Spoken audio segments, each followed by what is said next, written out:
laing bagong kapuso single ang atong duyugan karong buntaga nga siguradong maka-LSS gayud. We have this morning, Ali Gonzalez.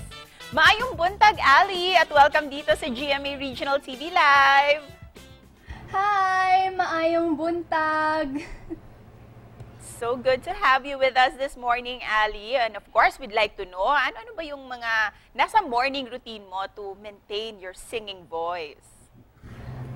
Actually po, to maintain ang singing voice ko po, I usually do vocalizations either in the morning, afternoon, or even sometimes at nighttime. Every day talaga po. Sometimes I have to also look at the mirror to practice my expressions. Currently, what are you studying, Ali? Ano yung pinagkakabisihan mo? Actually po, I'm taking the arts and design strand po. I'm grade 12 kasi, and I'm taking the arts and design. Besides us becoming a singer po, I would love to become an animator. Mahilig ka din pala sa digital art, Ali. Opo. And going back dito sa hilig mo din, itong singing, ano ba yung mga favorite genre mo? At sino din yung mga favorite artist mo, Ali?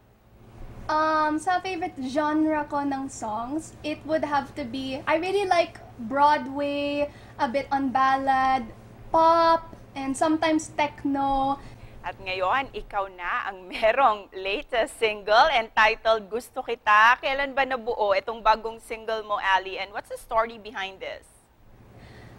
Actually po, we shot Gusto Kita last February po. It took some time before we launched it kasi the story behind it was that we had so much fun during my first single talaga po. Like, as I said na naman, I'm still learning Tagalog, and then all these Tagalog songs talaga po, they fascinate me. And of course, Ali, hindi namin palalampasin itong opportunity na ito na mapakinggan itong bago mong song na Gusto Kita, kahit a few lines lang.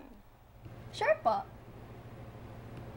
Gusto kita, sa puso ko'y ikaw lang ang mahalaga. Pilitin mang limutin ka, ay hindi ko magagawa. Parang alipin mo ang isip at damdamin ko. Yan na po. Thank you. Such a beautiful voice you have, Ali. Thank you for sharing that with us this morning. Kaya naman, saan ba pwedeng ma-download at mapakinggan ng mga followers mo itong bagong kanta mo? Ito po actually po.